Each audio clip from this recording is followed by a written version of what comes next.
Hey guys, welcome back to the fusion bucket. आज मैं आपको लेके चल रही हूँ एशिया के सेकेंड लार्जेस्ट इस्कॉन टेम्पल में, जो कि है नवी मुंबई खारघर में। इस जगह की गूगल लोकेशन मैं आपको डिस्क्रिप्शन में पिन करके दे दूंगी, जिसकी हेल्प से आप यहाँ तक पहुँच सकते हैं। वैसे लैंडमार्क है यहाँ का खारघर गोल्फ कोर्स, जिसके जस्ट सामने ही ये हमारा इस्कॉन टेम्पल है। यहाँ का नियरेस्ट स्टेशन खारघर स्टेशन है, जो कि टेम्पल से सिर्फ 4 किलोमीटर की दूरी पे है। और अगर आप अपनी गाड़ी से आ रहे हैं तो एक चीज का ध्यान रखिएगा, यहाँ पार्किंग की फैसिलिटी अवेलेबल नहीं है। आपको रोड के साइड में ही जहाँ जगह मिली वहाँ पार्क करना पड़ेगा।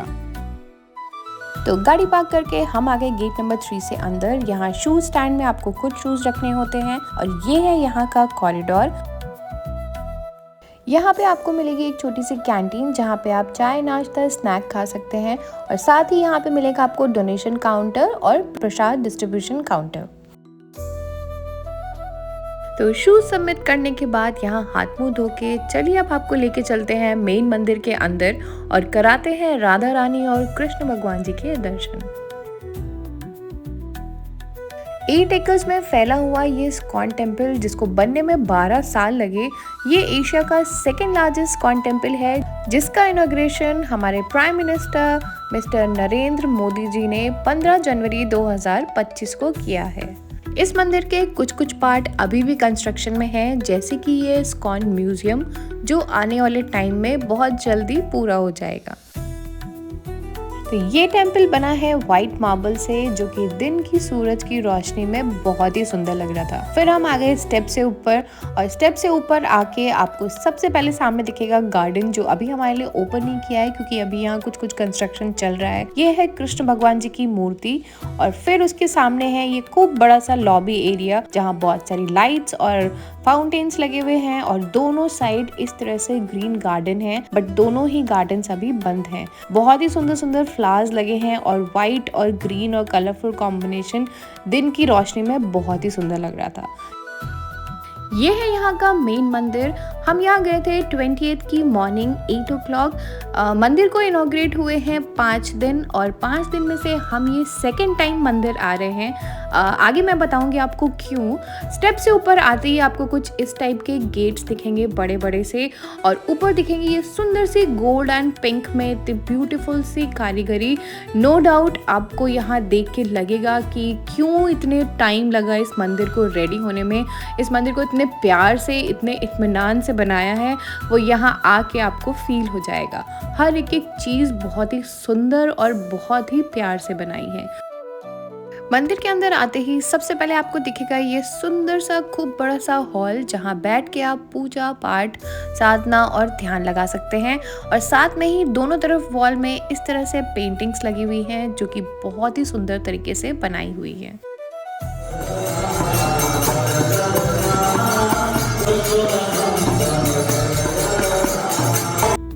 और यही विराजमान है हमारे भगवान श्री राधा कृष्ण अपनी गोपियों के साथ, जिनका स्वरूप और श्रृंगार देख के आप एक टक के लिए यहीं रुक जाने वाले हैं।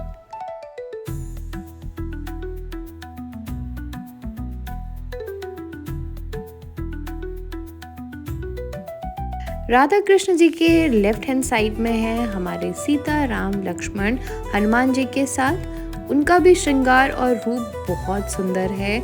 बहुत प्यारी प्यारी मार्बल की मूर्तियां हैं और उनको इतना सुंदर तरीके से सजाया हुआ है, इतना सुंदर श्रृंगार किया है कि मन करता है बस एक टक देखते रहे।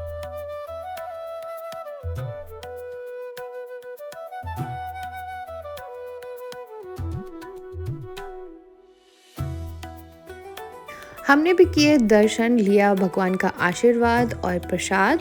इसके बाद हमने करी परिक्रमा। परिक्रमा आप इस टाइप के कॉरिडोर से होते हुए करते हैं, जिसमें एक वॉल में रामायण के श्री राम और दूसरी वॉल पे महाभारत के श्री कृष्ण जी से रिलेटेड बहुत ही सुंदर सुंदर पेंटिंग्स आपको दिखेंगी, जो आपको एक सुंदर सी रामायण और महाभारत की स्टोरी सुनाती हैं, श्री कृष्ण जी के जन्म और उनकी शरारतें दिखाती हैं। और मैं आपसे रिक्वेस्ट करूंगी, आप अपने बच्चों को यहाँ लेके ज़रूर जाइएगा और इन पेंटिंग्स को देखने में आपके साथ साथ उनको भी बहुत मज़ा आएगा, और जिससे आप इजीली उनको अपने भगवान से रिलेटेड, अपने पुराणों से रिलेटेड आप स्टोरी समझा पाएंगे, और वो पेंटिंग्स को देखकर बहुत ही खुश होंगे और इजीली समझेंगे।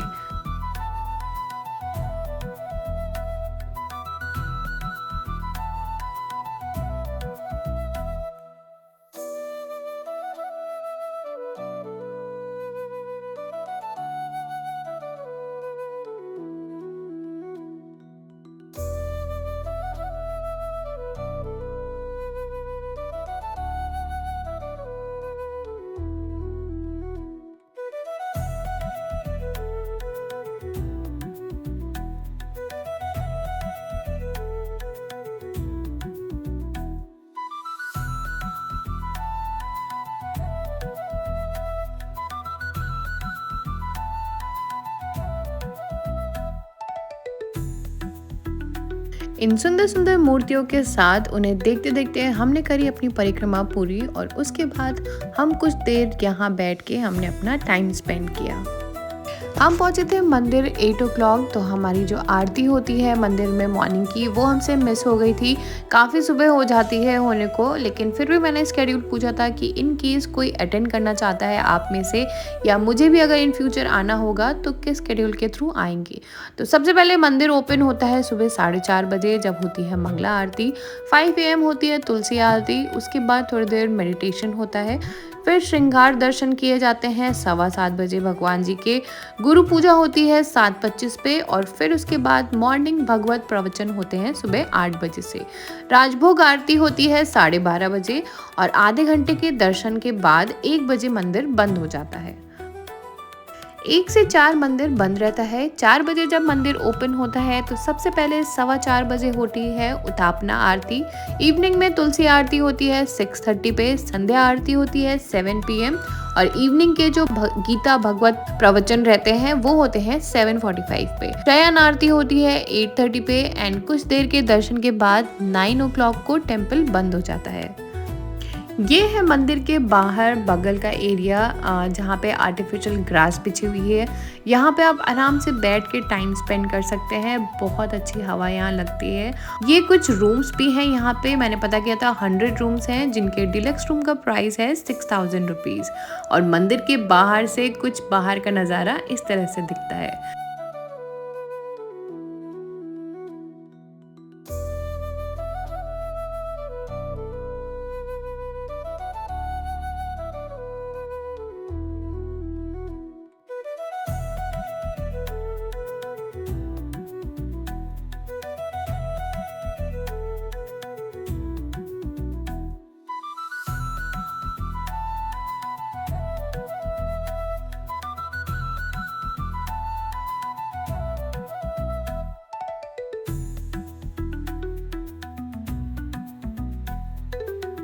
मंदिर से बाहर आके आपको दूर दूर तक बस ग्रीनरी दिखेगी, और आपके ये बड़े बड़े से हाथी आपको वेलकम करते हुए मिलेंगे।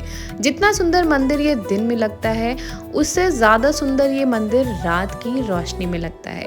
हम सबसे पहले गए थे यहाँ रात के ही दिन, जिस दिन इसकी स्थापना हुई थी। उसके बाद तीसरे दिन हम यहाँ गए थे, तब हमें ये इस तरह से फूलों से सजा हुआ मंदिर मिला था, और बाहर के सुंदर लैंप्स और फाउंटेन्स भी रात में ऑन हो जाते हैं। ये सब देखने को मिला था, बट हमें इतनी भीड़ यहाँ मिली थी कि हमें बाहर से ही भगवान जी के दर्शन करके लौटना पड़ा था।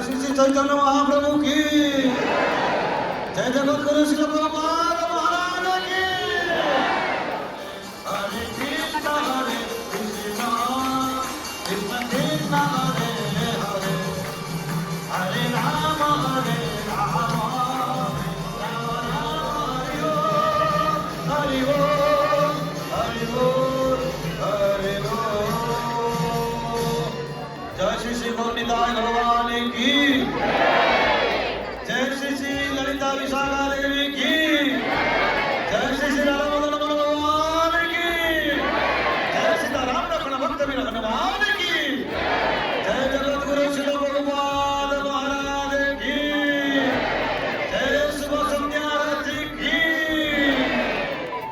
अगर आपको बिना लाइन के आराम से शांति से भगवान जी के दर्शन करने होंगे तो मॉर्निंग में ही जाने का ट्राई करिएगा। नो डाउट रात के टाइम फाउंटेन्स और इन लैम्प्स की लाइट में मंदिर की सुंदरता अलग ही होती है। बट अभी नया है तो लोग शाम को ज़्यादा जाना प्रेफर करते हैं, बहुत ज़्यादा भीड़ हो जाती है। हम गए थे 6:30 में, उस टाइम पे हमें इतनी भीड़ मिली थी, तो उसके अकॉर्डिंग आप अपना टाइम डिसाइड करके उसके अकॉर्डिंग जाइएगा।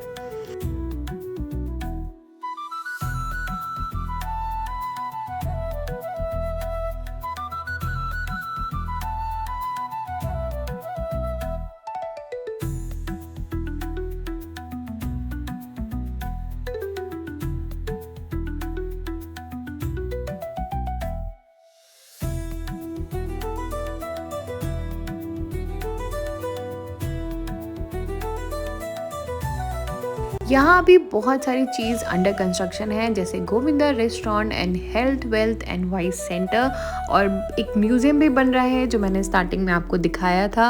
और साथ ही यहाँ दूर दूर तक आप जहाँ तक देखेंगे आपको ग्रीनरी, सुंदर प्लांट्स, फ्रेशनेस दिखाई देगी।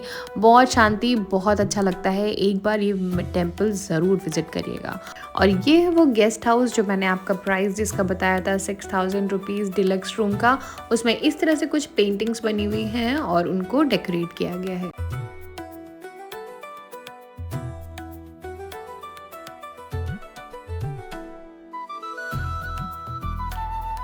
यहाँ से बाहर आते समय ये है हमारा ओल्ड टेम्पल जहाँ हम पहले विज़िट किया करते थे, वो अभी बंद कर रखा है। साथ ही अगर आपको भगवद गीता या कोई बुक चाहिए इस्कॉन से रिलेटेड तो आपको यहाँ मिल जाएगी।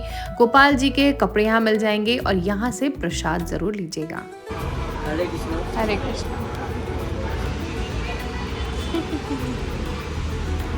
मिल गया प्रसाद। सुबह शाम जब भी आप यहाँ दर्शन करने आएंगे तो यहाँ से प्रसाद लेना बिल्कुल मत भूलिएगा।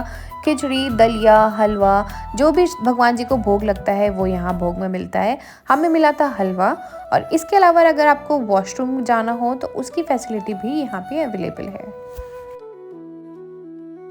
तो ये था मेरा आज का व्लॉग। आई होप आपको अच्छा लगा होगा, और कुछ भी इंफॉर्मेटिव लगा हो तो प्लीज़ लाइक और सब्सक्राइब ज़रूर करिएगा और कमेंट करके बताइएगा आपने ये टेम्पल विज़िट कर लिया है या कब करने वाले हैं।